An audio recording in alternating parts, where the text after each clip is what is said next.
acquis communautaire so far. So this graduated response approach, we believe, should not be introduced in ACTA in any way, shape, or form.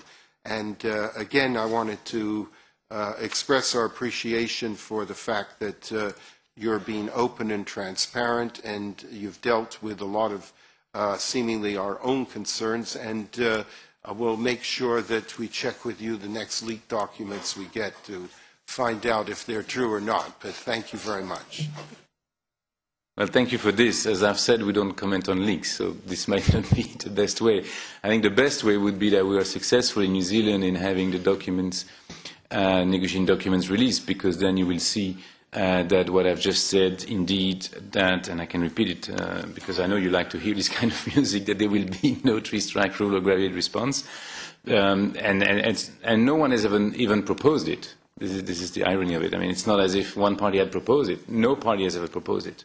But let alone if a party were to propose it, we would refuse it. So clearly, I fully agree with you on that. It's a non-issue. I do understand that because documents are not public, rumors get spread or get inflated, and this is human. This is natural. When one doesn't know, one imagines the worst. But I can only repeat what I've said. I mean, it cannot be more clear.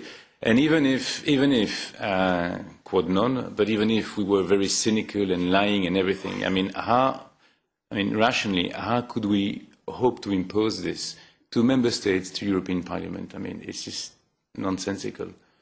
So it's never been proposed, would never be accepted, and will never appear in a proposal that will come back from the negotiation. Thank you. And the lady in black, and then gentleman in the back.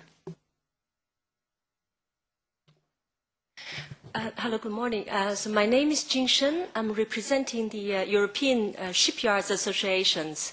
So my question is rather sector-specific. Maybe yourself, you know that for our sector, we're missing one legal instrument to protect our IPR because we cannot enjoy border control.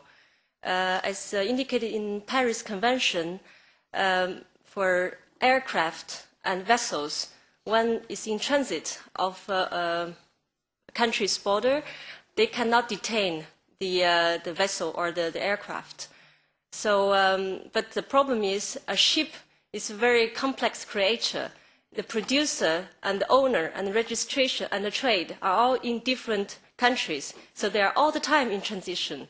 So once they are constructed, we cannot stop it anymore. So the problem here is we know we cannot change legislation. We cannot change Paris Convention. But we all know this part of the provision from the convention is based on very old UK case laws in the 1700s.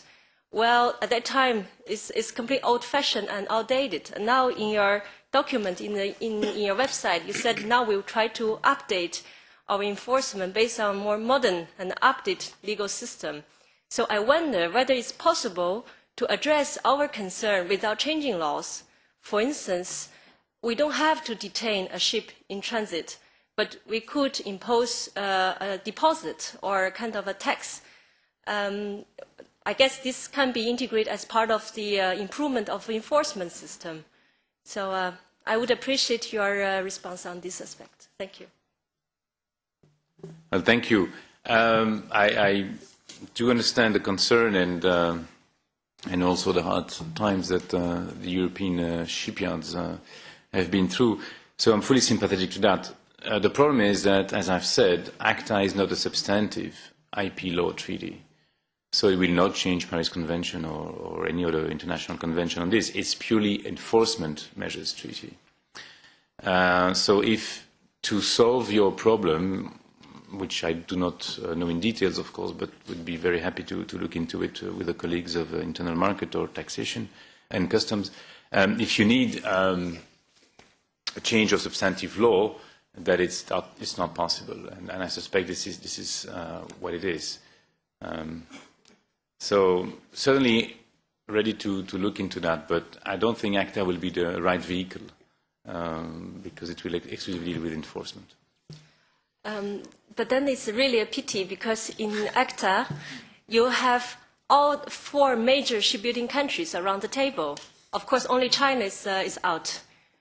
And yes. Yes. No, I understand it's a pity from your point of view.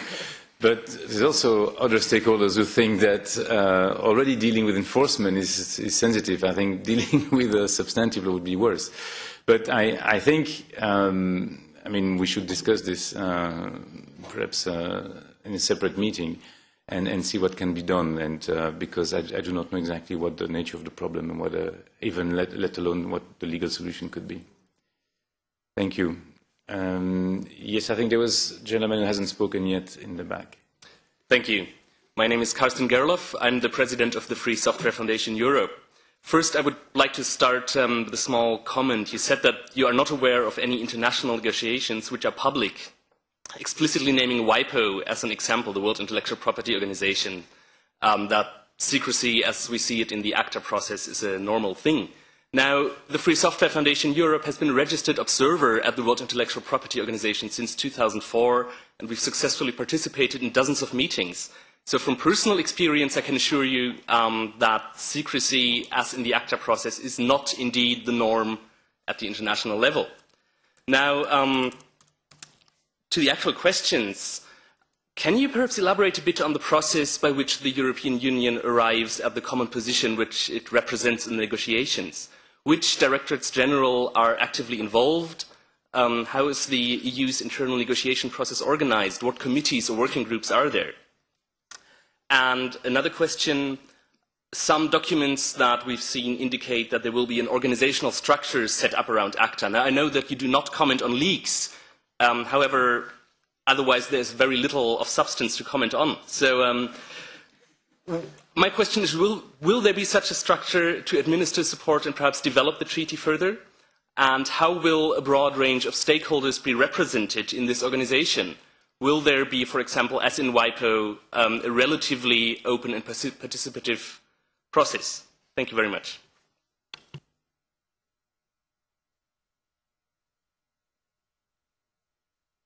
Okay, well, you'd have to admit with me that to organize stakeholders' meetings since 2 years, even before negotiations begin, is not exactly definition of secrecy.